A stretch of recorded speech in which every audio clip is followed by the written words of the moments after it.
मित्रों, जिसका जन्म हुआ है उसकी मृत्यु निश्चित है। मृत्यु को कोई टाल नहीं सकता। यह प्रकृति का नियम है जो सभी प्राणियों के लिए एक बराबर है। जिसके मृत्यु का समय निकट आता है, यम के दूत उसके समक्ष प्रकट होकर उसे कई प्रकार के संकेत देते हैं और उस प्राणी के प्राणों को अपने पाश में बांधकर यमलोक में ले जाते हैं। मनुष्य के जन्म के साथ ही उसके भाग्य एवं उसकी आयु के बारे में लिख दिया जाता है। वह अपना संपूर्ण जीवन जिएगा या उसकी अकाल मृत्यु हो जाएगी, यह पहले से ही लिखा हुआ है। किंतु विष्णु पुराण के अनुसार जिस व्यक्ति के भाग्य में अकाल मृत्यु नहीं होती है, उसके अंदर 7 लक्षण दिखाई देते हैं।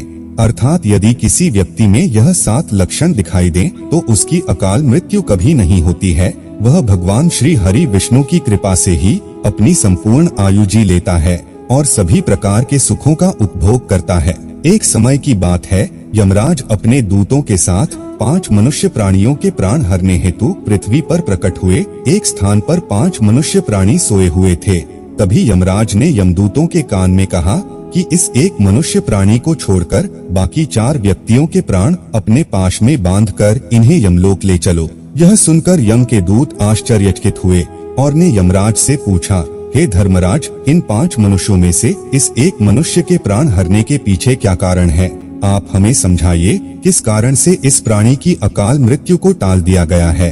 हमें तो इनमें कोई अंतर दिखाई नहीं देता है। तब यमराज ने कहा, देव पूज्य भगवान श्री हरि विष्णु जी ने मुझे यम नाम से लोगों के पाप पुण्य का विचार करने के लिए नियुक्त किया हुआ है।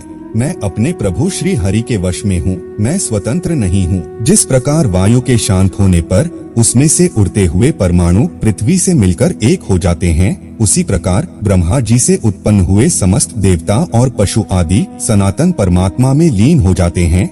जिस प्राणी पर साक्षात श्री हरि विष्णु की कृपा होती है, उसके प्राण हरने का अधिकार मुझे नहीं है। मैं ऐसे व्यक्ति के प्राण लेने में असमर्थ हूँ। अतः आप लोग समस्त पाप बंधन से मुक्त हुए उस मनुष्य प्राणी को दूर से ही छोड़कर निकल जाना। यमराज के ऐसे वचन सुनकर हाथ में पाश लिए हुए उस यमदूत ने पूछा, हे प्रभु, आप मुझे उस मनुष्य प्राणी के बारे में बताइए जो पुण्य कर्म उसने किए हैं, जिस कारण से उसकी अकाल मृत्यु टल चुकी है। इस पर यमराज ने अपने दूत को मनुष्य के 7 लक्षणों के बारे में बताया। जिससे व्यक्ति में ये 7 लक्षण दिखाई देंगे, उसकी अकाल मृत्यु कभी नहीं होती है। तो आइए जान लेते हैं वो कौन से 7 लक्षण हैं। पहली बात, जो मनुष्य अपने धर्म पथ से कभी विमुख नहीं होता है, जो अपने शत्रु के साथ भी कपट नहीं करता, जो सदा ही सत्य के मार्ग पर चलकर कल्याणकारी कार्य करता है, उसकी अकाल मृत्यु कभी नहीं हो सकती।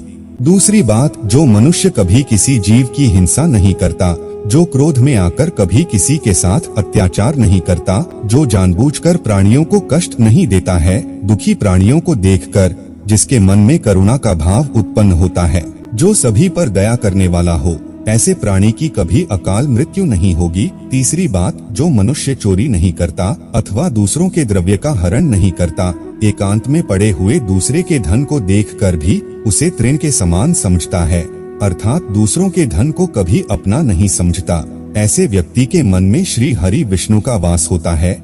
इसलिए ऐसे प्राणी की अकाल मृत्यु नहीं हो सकती है। चौथी बात, जो मनुष्य अपने सामर्थ्य के अनुसार समय समय पर दान करता है, जो गौमाता की सेवा करता है, जो सदैव ही दान देने में तत्पर हो, दान देने में कभी कंजूसी नहीं करता, वह मनुष्य धन्य है। वैसे मनुष्य की अकाल मृत्यु टल जाती है। पांचवी बात, जो पुरुष दूसरों की निंदा, चुगली अथवा मिथ्या वचन नहीं कहता है तथा ऐसे वचन नहीं बोलता जिसे दूसरों के मन को ठेस पहुँचे, जो कभी किसी अपाहिज व्यक्ति की अवहेलना नहीं करता, सभी का सम्मान करता है, उस व्यक्ति की अकाल मृत्यु नहीं होती है। छठवीं बात, जो पुरुष दूसरे की पत्नी को बुरी नजर से नहीं देखता, जो केवल अपनी पत्नी से ही एक अनिष्ट रहता है, दूसरे की पत्नी को माता बहन मानता है, अपने से छोटी को पुत्री समझता है, बराबर की स्त्री को बहन कहता है तथा अपने आयु से बड़ी स्त्री को माता कहकर संबोधित करता है, ऐसे उत्तम पुरुष की अकाल मृत्यु नहीं होती है। सातवीं बात, जो व्यक्ति स्नान आदि करके सूर्य को अर्घ देता है, बिना स्नान किए भोजन नहीं करता, जो नित्य श्री हरि विष्णु का नाम स्मरण करता है, जो तुलसी की पूजा करता है, जो तुलसी को जल अर्पण करता है, वह व्यक्ति श्री हरि विष्णु को अत्यंत प्रिय है। ऐसे व्यक्ति की अकाल मृत्यु टल जाती है। इस प्रकार से यमराज ने अपने दूत को व्यक्तियों के साथ लक्षणों के विषय में बताया था। यदि कोई व्यक्ति ऐसा हो तो अपनी संपूर्ण आयु सुखपूर्वक जीता है और उसकी अकाल मृत्यु नहीं होती है।